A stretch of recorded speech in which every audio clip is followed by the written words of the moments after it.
5 tujuan pokok diturunkannya syariat. Apa 5 tujuan pokok itu? Maqasidus syariah al-khamsah.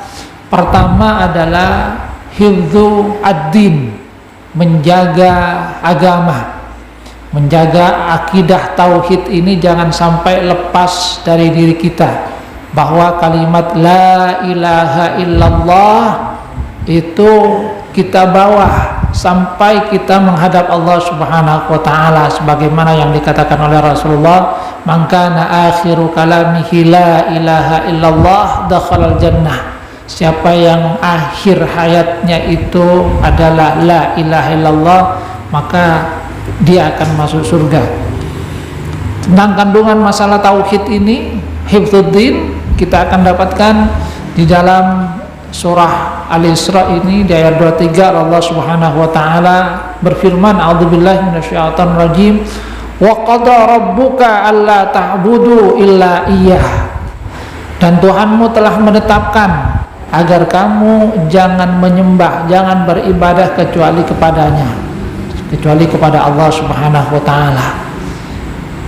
Seperti yang sering saya sampaikan, bahwa semua risalah yang dibawa oleh para nabi, oleh para rasul, mulai dari Nabi Adam alaihissalam sampai kepada Nabi Muhammad sallallahu alaihi wasallam, itu adalah bawa risalah tauhid, Allah ta'budu illa iya, supaya kita semua itu tidak menyembah kecuali Allah Subhanahu wa taala. Wala tusyriku bihi syai'an, jangan menyekutukan Allah Subhanahu wa taala dengan sesuatu pun.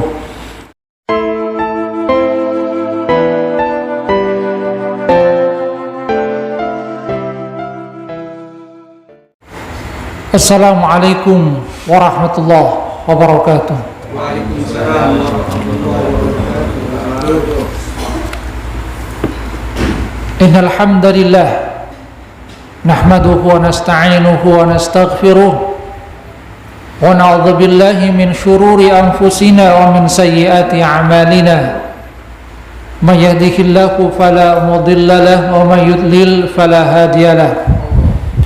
Ashhadu an la ilaha illallah wahdahu la syarika lahu wa ashhadu anna Muhammadan abduhu wa rasuluhu la nabiyya ba'dah. Allahumma salli ala Muhammad wa ala ali Muhammad kama sallaita ala ali Ibrahim innaka Hamidum Majid. Allahumma barik ala Muhammad wa ala ali Muhammad kama barakta ala ali Ibrahim innaka Hamidum Majid. Rabbi shrah li sadri wa yassir li amri wahlul 'uqdatam min lisani yafqahu qawli, amma ba'du. Hadirin jamaah pengajian Al-Islam rahimakumullah. Alhamdulillah, kita bersyukur kepada Allah Subhanahu wa taala, karena Allah Subhanahu wa taala masih memberikan kita nikmat, kita bisa melaksanakan sholat maghrib berjamaah, menghambakan diri kepada Allah Subhanahu wa taala, yang kita lanjutkan dengan kajian dari ayat-ayat Al-Qur'an. Hadirin jamaah pengajian Al-Islam rahimakumullah, kita lanjutkan kajian di surah Al-Isra.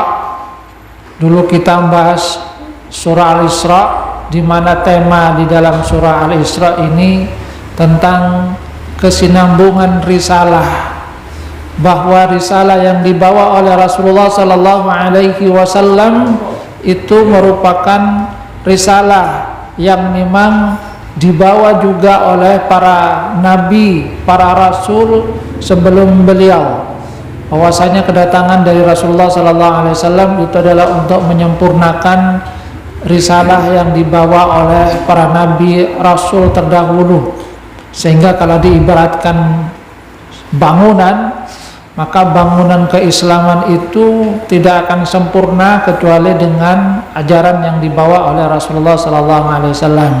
Jadi Rasulullah itu yang menyempurnakan bangunan keislaman. Hadirin jamaah rahimakumullah, jadi di awal-awal surah Allah Subhanahu wa taala mengisyaratkan tentang bagaimana Allah Subhanahu wa taala memberikan kepada Nabi Musa alaihi salam Alkitab. Jadi kitab yang diberikan oleh Allah Subhanahu wa taala sebagai petunjuk bagi Bani Israel. Wa ataina Musal kitaba wa ja'alnahu hudan li Bani Israel alla tattakhidhu min duni wakila. Dan kami berikan kepada Musa Alkitab, dan kami jadikan kitab itu sebagai petunjuk bagi Bani Israel, yaitu jangan jadikan selainku sebagai pelindung. Nah, setelah itu Allah Subhanahu wa taala setelah membicarakan tentang Bani Israel, tentang bagaimana sesungguhnya perilaku dari Bani Israel, Allah Subhanahu wa taala di ayat ke-9 kemudian membicarakan tentang kitab yang diturunkan oleh Allah Subhanahu wa taala kepada Nabi Muhammad sallallahu alaihi wasallam. Allah menyatakan, a'udzubillahi minasyaitonir rajim, inna hadzal qur'an yahdi lillati hiya aqwam. Sesungguhnya Al-Qur'an ini menunjukkan kepada yang paling lurus.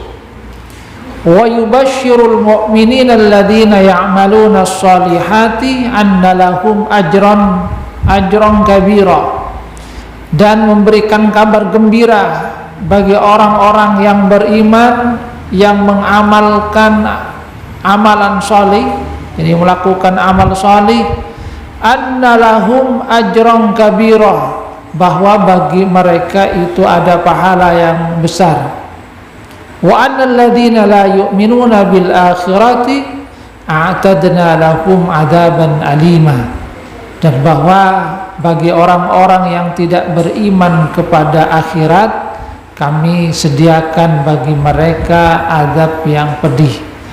Jadi setelah Allah Subhanahu wa taala membicarakan tentang kitab Taurat yang Allah turunkan kepada Nabiullah Musa alaihi salam sebagai petunjuk bagi Israel, Allah kemudian memberikan penjelasan tentang Al-Quran sebagai wahyu yang diturunkan oleh Allah Subhanahu wa taala kepada Nabi Muhammad sallallahu alaihi wasallam, bahwa kandungan Al-Quran itu menunjukkan kepada yang paling lurus, sebagaimana yang memang sering kita cinta dari Allah Subhanahu wa taala. Ihdinas siratal mustaqim, ya Allah tunjukkan kepada kami jalan yang lurus.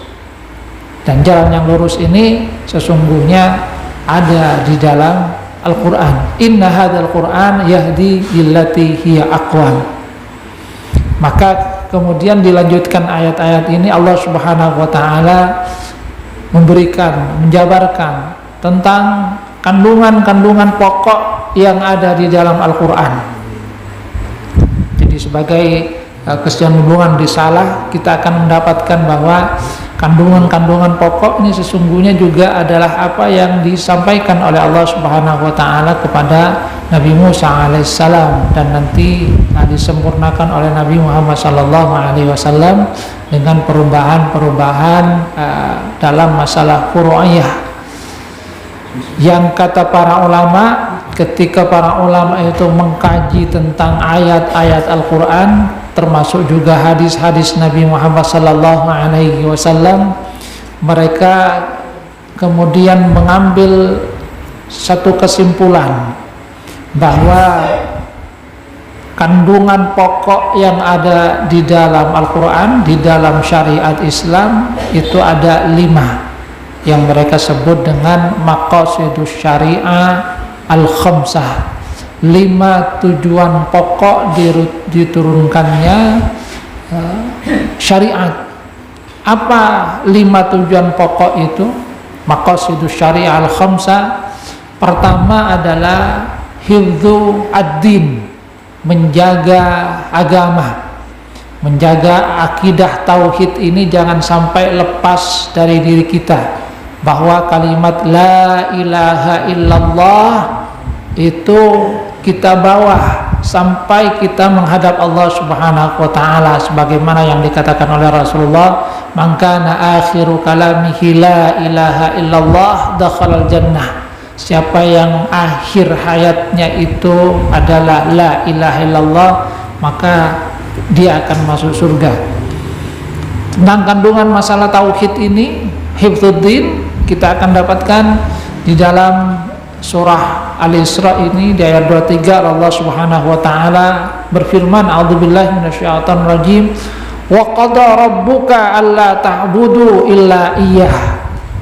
Hal yang pertama yang dijelaskan oleh Allah Subhanahu wa taala tentang kandungan di dalam Al-Qur'an yang Allah Subhanahu wa taala syaratkan di dalam surah Al-Isra ini, pertama adalah wa qada rabbuka alla ta'budu illa iyyah. Dan Tuhanmu telah menetapkan apa yang ditetapkan oleh Allah Subhanahu wa taala, alla ta'budu illa iyyah, agar kamu jangan menyembah, jangan beribadah kecuali kepadanya, kecuali kepada Allah Subhanahu wa taala.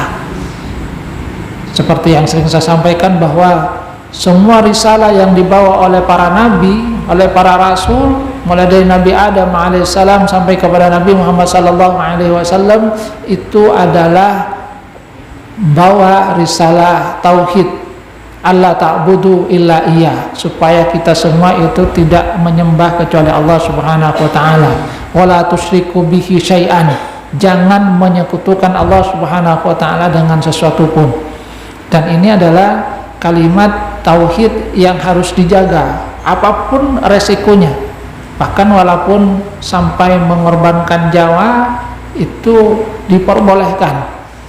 Jadi mati dalam keadaan mempertahankan kalimat tauhid itu adalah sesuatu yang masuk dalam kategori syahid itu. Kenapa? Karena memang inilah yang paling tinggi, yang puncak di dalam maqasidus syariah al-khamsah ini, hifdzuddin, menjaga agama ini. Maka segala sesuatu yang mengancam keberadaan kalimat tauhid di dalam diri kita itu kemudian dihilangkan. Semua perintah dan semua larangan itu muaranya adalah agar kita bisa mempertahankan kalimat tauhid ini. Bahkan di dalam ayat yang lain Allah Subhanahu wa taala itu mengisyaratkan bahwa dosa yang tidak akan diampuni itu adalah dosa syirik. Jadi dosa yang tidak akan diampuni itu adalah dosa syirik. Bagaimana dosa yang selainnya? Dosa yang selainnya itu mempunyai kemungkinan untuk diampuni oleh Allah Subhanahu wa taala selama ketika kita hidup itu tetap mempertahankan kalimat tauhid ini. Wa qada rabbuka alla ta'budu illa iyyah. Innallaha la yaghfiru ay yushraka bihi wa yaghfiru ma duna dzalika liman yasha. Allah itu tidak mengampuni dosa syirik. Wa yaghfiru ma duna dzalika liman yasha. Dan Allah mengampuni dosa yang selain itu bagi siapa yang Ia kehendaki. Ayat ini sungguhnya berkaitan, kalau kemudian kita lihat dalam sababun nuzulnya, berkaitan dengan seorang sahabat sebetulnya awalnya itu dari Madinah yang bernama Tu'mah. Tu'mah ini seorang dari kalangan Ansor di Madinah. Dia itu melakukan satu perbuatan tercela, yaitu mencuri. Cuma ketika dia mencuri, dia memfitnah orang Yahudi yang menjadi tetangganya. Dia mencuri gandum, mencuri tepungnya. Tepung itu kemudian dia bawa, tapi tidak dibawa ke rumahnya, ditaruh di rumah tetangganya yang Yahudi. Nah, ketika dicari, itu kan tepungnya mungkin karungnya ada bolong sedikit, itu mengarah kepada rumah Yahudi tadi. Sehingga kemudian ketika ditanya kepada Tu'mah, kamu yang mencuri? Enggak, coba lihat ini cekiran tepungnya mengarah kepada Yahudi. Kata Yahudi, saya tidak mencuri, dia yang menitipkan barang ini di tempat saya. Dan itu kemudian diadukan kepada Rasulullah sallallahu alaihi wasallam. Rasulullah dengan petunjuk dari Allah Subhanahu wa taala, kemudian mengetahui apa yang sesungguhnya terjadi, bahwa yang mencuri itu adalah tu'mah, bukan orang Yahudi itu. Walaupun kemudian orang-orang yang lainnya itu memberikan kesaksian bahwa kemungkinan Yahudi itu yang mencuri karena bukti-bukti yang mengarah ke rumah Yahudi itu, tapi Allah Subhanahu wa taala memperlihatkan bahwa yang sesungguhnya mencuri itu adalah tu'mah. Maka tu'mah kemudian dikenai hukuman pencuri itu. Nah, celakanya tu'mah tidak mau menerima apa yang menjadi ketentuan Rasulullah SAW hukuman ini. Dia kemudian melarikan diri, bahkan murtad, keluar dari agama Islam. Nah, ketika dia melarikan diri ke Mekah, dia kemudian sesuai dengan kebiasaannya suka mencuri, mau mencuri juga, tapi kemudian terkena reruntuhan tembok dan meninggal dunia dalam keadaan su'ul khotimah karena dia sudah keluar dari agama Islam. Maka kemudian Allah Subhanahu wa taala mengisyaratkan dalam ayat ini, innallaha la yaghfiru ayyushraka bihi wa yaghfiru ma duna dzalika liman yasha. Allah tidak mengampuni dosa syirik dan mengampuni dosa selain itu bagi siapa yang dia kehendaki.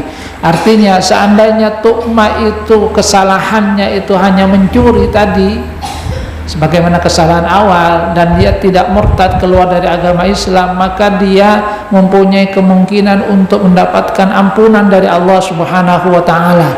Akan tetapi karena dia syirik, keluar dari agama Islam, murtad, maka dia tidak mendapatkan kesempatan untuk mendapatkan ampunan dari Allah Subhanahu wa taala. Jadi kalimat tauhid hifdzuddin ini yang harus dipertahankan sampai meninggal dunia. Jangan sampai kemudian kita mensekutukan Allah Subhanahu wa taala. Bahkan di dalam hadis Rasulullah SAW itu kan mengisyaratkan, man qala la ilaha illallah dakhalal jannah wa in zana wa in saraqa. Siapa yang mengucapkan kalimat la ilaha illallah dan dia mempertahankan kalimat ini, tidak menyekutukan Allah Subhanahu wa taala, maka dia pasti nanti akan masuk surga. Wa in zana, walaupun dia pernah berzina. Wa in saraqa, walaupun dia pernah mencuri. Cuma tentang masuk surganya itu kan tidak tahu seperti apa.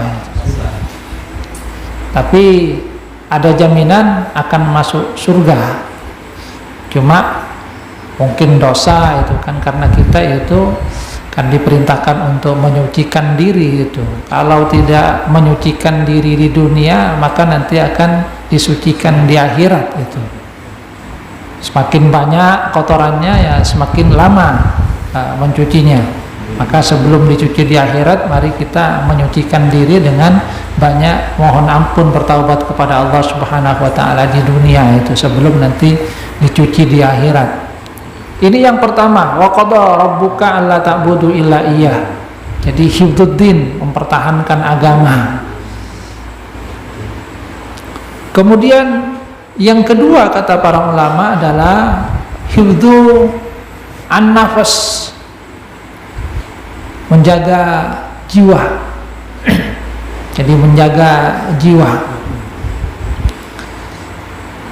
nafas, nyawa ini karunia berharga yang diberikan oleh Allah Subhanahu wa taala kepada kita. Maka karunia yang berharga ini harus dijaga dengan sebaik-baiknya, karena dengan adanya nyawa ini, kehidupan, kita bisa merasakan berbagai nikmat yang lainnya yang diberikan oleh Allah Subhanahu wa taala. Dan dengan nikmat kehidupan ini kita diberikan oleh Allah Subhanahu wa taala sungguhnya kesempatan untuk melakukan amal soleh. Apalagi sekarang kita masuk di tahun baru, alhamdulillah kita syukuri bahwasanya Allah Subhanahu wa taala masih memberikan kita nafas ini. Mari kita gunakan dengan sebaik-baiknya, sebagaimana yang dikatakan oleh Rasulullah SAW, kullun nasi yaghdu fa ba'i'un nafsah. Setiap orang itu diberikan oleh Allah Subhanahu wa taala kesempatan masuk waktu pagi, diberikan umur lagi, maka dia seperti halnya orang yang memperdagangkan dirinya karena diberikan modal berharga berupa kehidupan ini. Fadai'un nafsi, dia memperdagangkan dirinya. Famu'tiquha au mubiquha, ada yang bisa memerdekakan dirinya dengan melakukan amal salih, tapi ada yang mubiquha, mencelakakan dirinya karena mempergunakan nikmat umur, nafas ini dengan melakukan perbuatan yang tidak diridhoi oleh Allah Subhanahu wa taala. Nah, di dalam surah Al-Isra yang berkaitan dengan hifdzun nafas ini, firman Allah Subhanahu wa taala, a'udzubillahi minasyaitonir rajim, wala taqtulun nafsallati haramallahu illa bil haqq. Jangan kamu bunuh jiwa yang diharamkan oleh Allah itu kecuali dengan jalan yang hak. Kemudian di ayat yang lainnya Allah Subhanahu wa taala menyatakan wala taqtulu auladakum khasyata imlak.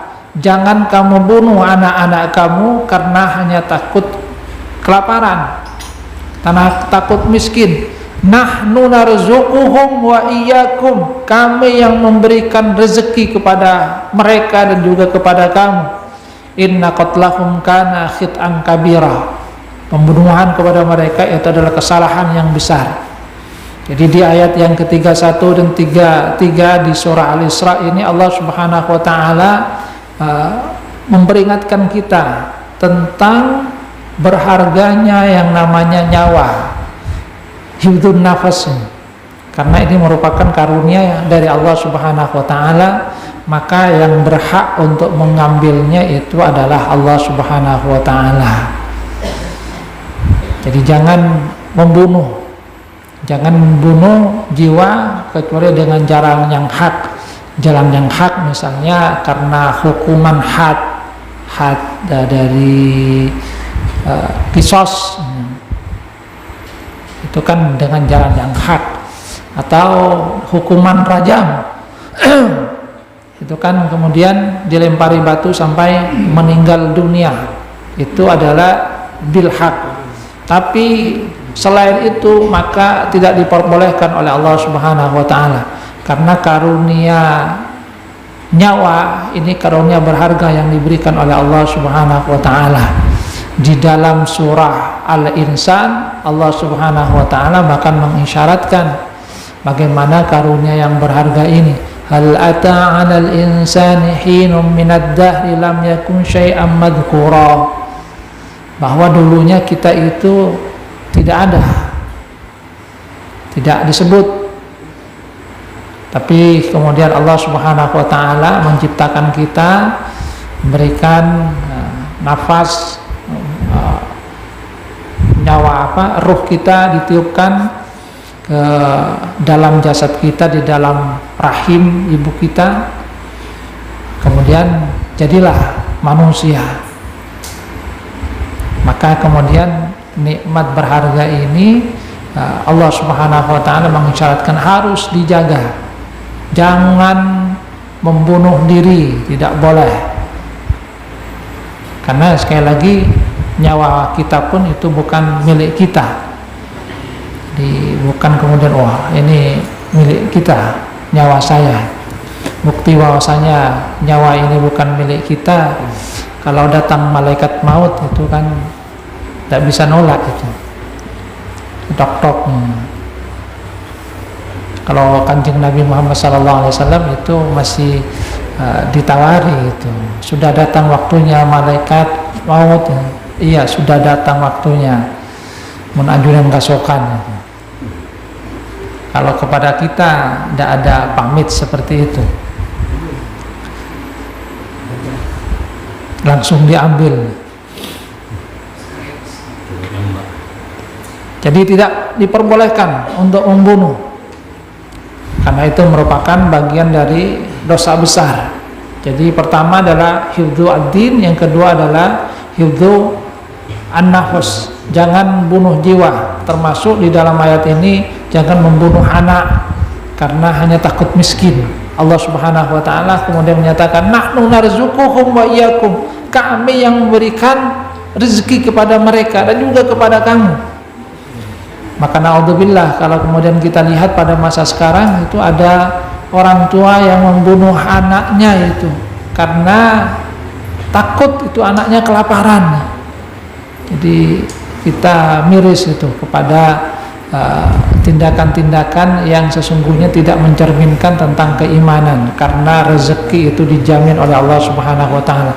Kata Allah, nahnu narzuquhum wa iyyakum, kami yang memberikan kepada mereka rezeki, termasuk juga kepada kamu. Jadi jangan khawatir masalah rezeki, karena semua itu ada jaminan rezekinya dari Allah Subhanahu wa taala. Wa ma min dabbatin fil ardi illa 'alallahi rizquha. Tidak ada satu binatang melata pun yang ada di atas muka bumi kecuali atas Allah tanggungan rezekinya. Sudah ada jatahnya.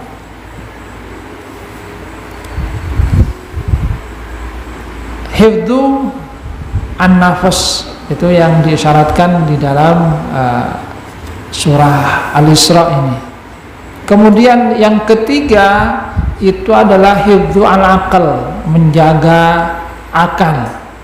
Akal juga merupakan satu karunia berharga yang diberikan oleh Allah Subhanahu wa taala kepada manusia.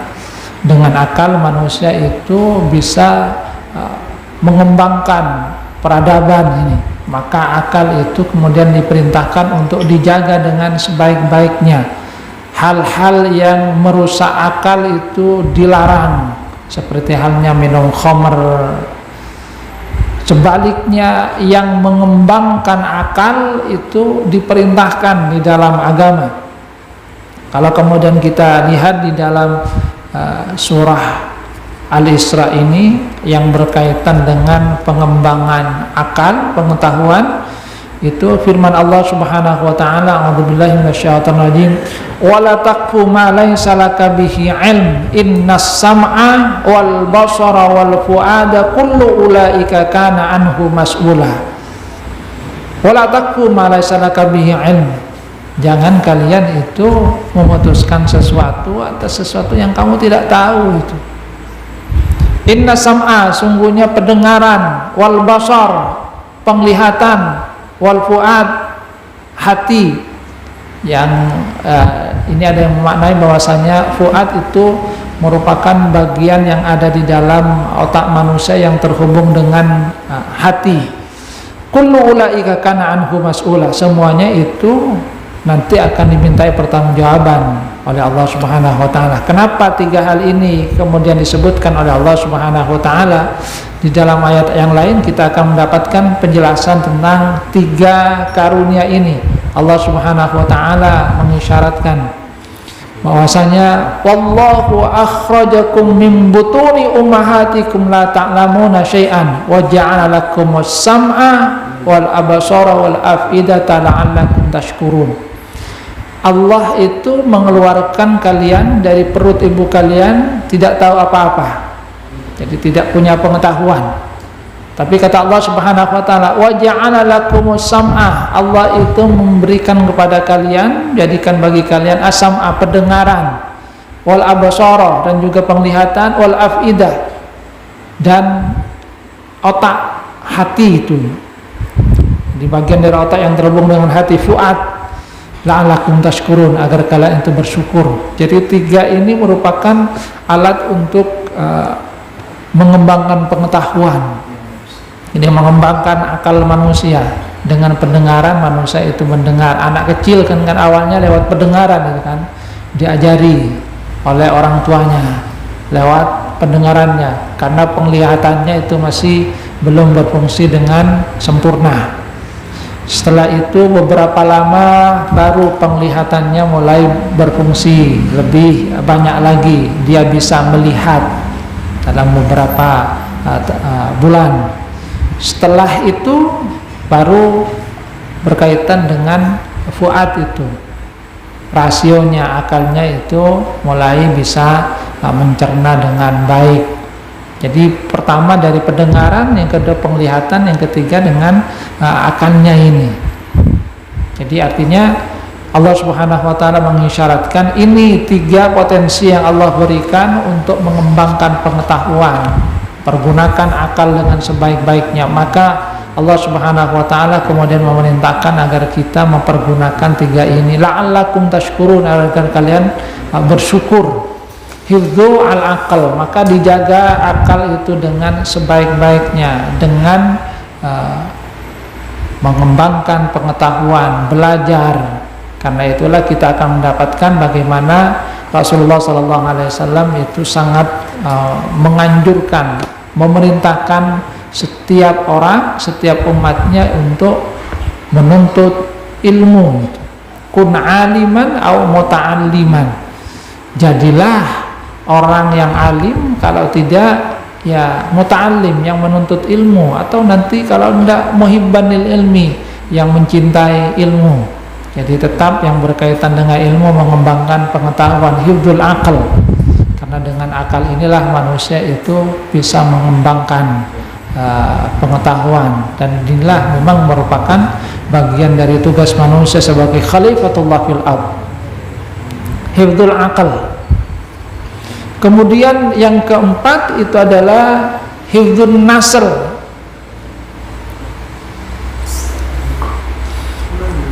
Hifdzun nasl, menjaga keturunan. Maka segala sesuatu yang bisa menjaga kesinambungan keturunan itu diperintahkan oleh Allah Subhanahu wa taala. Menikah itu kan mengembangkan keturunan, itu diperintahkan oleh Allah Subhanahu wa taala. Walaupun tanpa diperintah manusia itu sudah mau sendiri itu. Tapi ketika kita mengikuti apa yang ada di dalam agama, maka apa yang kita lakukan itu menjadi bagian dari ibadah ya. Jadi ketika mengikuti perintah agama, jadi hal-hal yang mengembangkan keturunan itu diperintahkan oleh Allah Subhanahu wa taala. Bahkan kalau kita lihat di dalam Al-Qur'an, masalah perkawinan itu ayatnya itu sangat banyak itu kan. Di ayatnya itu sangat banyak, lebih banyak daripada ayat tentang ibadah haji dan umroh itu. Sebaliknya yang merusak keturunan itu dilarang. Yang di dalam surah Al-Isra ini firman Allah Subhanahu wa taala, a'udzubillahi minasyaitonir rajim, wala taqrabuz zina innahu kana fahisyatan wa sa'a sabila. Jangan kalian dekati zina. Sesungguhnya zina itu adalah fahisyah, adalah satu perbuatan keji, wa sa'a sabila, dan jalan yang buruk. Dan di antara hal yang kita perhatikan dalam agama kita, kalau Allah Subhanahu wa taala melarang sesuatu, maka Allah itu memberikan jalan keluarnya kepada kita. Allah itu melarang zina, maka Allah Subhanahu wa taala memberikan jalan keluar berupa pernikahan itu. Jadi zina dilarang, tapi karena memang manusia mempunyai keinginan untuk menikah, untuk suka kepada lawan jenis, itu normal itu kan, normal itu. Laki-laki suka kepada wanita itu normal, wanita suka kepada pria itu juga normal. Yang tidak normal, laki-laki suka kepada laki-laki itu. Menambah ya boleh itu di dalam agama, nambah ibadah. Tapi di dalam agama kan juga ada aturannya, yaitu adil itu kan, berbuat adil. Dan kemudian Rasulullah juga memberikan satu peringatan bahwa seorang laki-laki yang beristri 2 ataupun lebih, kemudian dia tidak adil, lebih condong kepada salah satu istrinya, nanti di hari kiamat itu juga dibangkitkan miring itu, karena di dunia itu miring itu, teleng. Karena di dalam setiap itu kan ada tanggung jawab. Jadi ada tanggung jawab Ada yang kemudian menyatakan poligami sunnah, tapi sunnah bukan berarti kemudian dalam kaitan dengan hukumnya. Sunnah maksudnya di situ adalah sesuatu yang pernah dilakukan oleh Rasulullah SAW, itu sunnah, apa yang dilakukan oleh Rasulullah. Tapi kalau dalam kaitan hukum itu bukan kemudian sunnah, hukumnya itu mubah. Bisa wajib. Ya mubah itu. Nanti masalah hukum awalnya itu mubah, bisa berkembang. Misalnya ya menikah pun kan hukum awalnya itu adalah mubah itu kan, bisa berkembang menjadi wajib kalau dia dikhawatirkan tergelincir kepada zina. Dia sudah mampu, tidak ada yang menghalangi, mampu lahir batin ekonomi. Kalau dia tidak segera menikah maka dia dikhawatirkan akan tergelincir kepada zina, maka pada saat itu zina itu menikah itu wajib bagi dirinya. Tapi bisa menjadi haram kalau kemudian pernikahannya memberikan mudarat kepada orang lain itu. Jadi memberikan mudarat, pernikahannya misalnya ingin menyiksa istrinya, maka itu mudarat. Dan naudzubillah, kita berhati-hati ya. Ini akibat dari perbuatan zina juga. Di wilayah kita pun sungguhnya sudah banyak orang yang kena HIV/AIDS. Jadi HIV/AIDS yang diantara penyebarannya itu sungguhnya diantaranya adalah ada yang pertama dari suaminya, yaitu suaminya kemudian dengan wanita nakal dia terkena maka kemudian menular kepada istrinya, kemudian dia meninggal dunia. Nah istrinya ini kemudian kawin lagi dengan pria lain,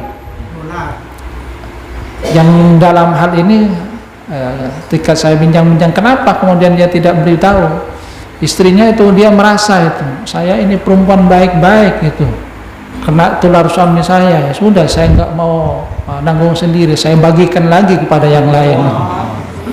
Itu kan merupakan bagian dari kezaliman. Maka pernikahan seperti itu sungguhnya haram itu, karena dia sesungguhnya tahu bahwa dia kalau menikah dengan orang lain terkena potensi untuk mendapatkan penyakit dia itu.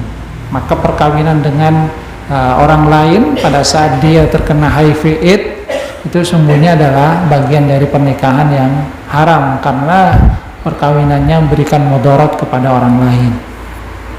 Hifdzu an-nasl, menjaga keturunan. Jadi segala sesuatu yang merusak keturunan dilarang, termasuk dalam hal ini zina. Yang mengembangkan keturunan itu diperintahkan. Menikah itu bagian dari yang diperintahkan di dalam agama. Bahkan aturannya itu kemudian banyak. Bahkan juga dikatakan bahwasanya menikah itu adalah bagian dari ibadah, bahkan ibadah yang paling panjang di dalam kehidupan manusia. Karena kalau ibadah yang lain itu sebentar, sholat paling 10 menit, tapi menikah itu dari mengucapkan akad sampai mungkin meninggal dunia, yang di dalamnya kemudian ada tanggung jawab. Menunaikan tanggung jawab itu merupakan bagian dari ibadah. Hifdzun nasl. Kemudian yang terakhir itu adalah hifdzul mal, yang di dalam ayat ini kita akan lihat banyak, menjaga harta itu.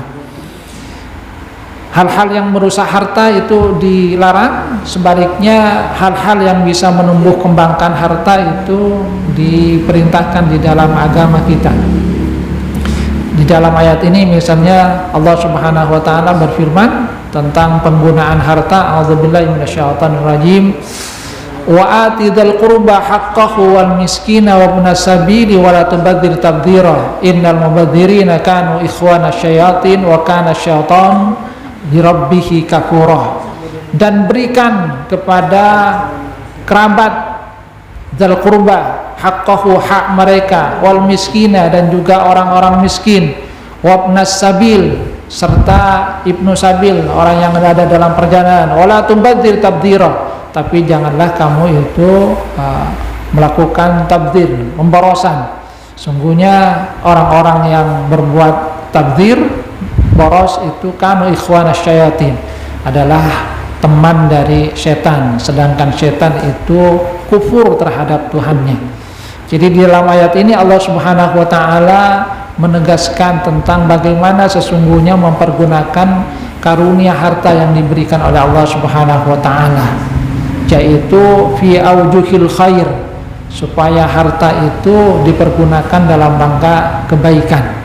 Jadi menggunakan harta sebagai wasilah dalam rangka untuk mendekatkan diri kepada Allah Subhanahu wa taala.